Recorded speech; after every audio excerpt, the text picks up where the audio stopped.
CM വിജയചന്ദ്രന്റെ ജനിമൃതി എന്ന പുസ്തകം പ്രകാശനം ചെയ്തു. ആലത്തൂർ ബ്ലോക്ക് പഞ്ചായത്ത് ഹാളിലാണ് പുസ്തക പ്രകാശന ചടങ്ങ് സംഘടിപ്പിച്ചത്.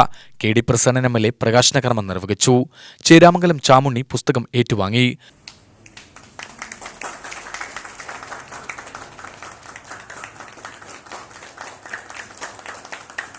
വിജയചന്ദ്രൻ സാറിന്റെ റിട്ടയർമെന്റിനെല്ലാം നമ്മളിതുപോലെ ഒത്തുകൂടിയത്. അതിന് മുൻപ് തന്നെ അദ്ദേഹം സ്റ്റാറ്റാലത്തൂരിലെ വിവിധ പരിപാടികളിൽ പങ്കെടുക്കുമ്പോൾ അദ്ദേഹത്തിൻ്റെ പ്രത്യേകത എന്ന് പറഞ്ഞ ഓരോ രൂപഭാവങ്ങളും സംസാര രീതിയുമെല്ലാം ഞങ്ങളെപ്പോലെ തന്നെ ഞാനും ശ്രദ്ധിച്ചിരുന്നു.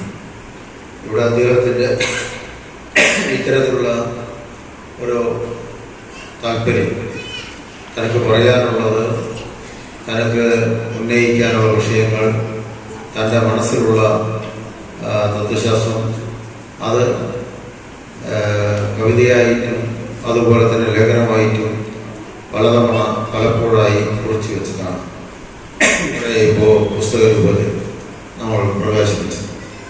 അപ്പോൾ വിജയചന്ദ്രൻ സാറിൻ്റെ എഴുത്തിനകത്ത് അദ്ദേഹത്തിൻ്റെ ദീർഘകാലത്തെ എഴുത്തിൻ്റെ ഈ ജീവിതത്തിനിടയിൽ പലപ്പോഴായി കുറിച്ചു വെച്ചതാണ് എന്നുള്ളതുകൊണ്ട് അത് എഴുതുന്ന കാലത്തിൻ്റെ ചില പ്രത്യേകതകൾ ആ എഴുത്തിലുണ്ടാകും. Rose publication chairman KP Sabarigirish അധ്യക്ഷനായി. കവയിത്രി ബിന്ദു പ്രതാപ് പുസ്തക പരിചയം നടത്തി. ESTSOS സംസ്ഥാന president A. Sabir, BC Mohanan Ailur, Subesh Venugopal, CM Vijayachandran, KD Omana എന്നിവർ പ്രസംഗിച്ചു. Taluk statistical officer A. Umar Farooq സ്വാഗതവും സ്റ്റാറ്റിക്കൽ ഇൻസ്പെക്ടർ K. ശ്രീകുമാരൻ നന്ദിയും പറഞ്ഞു.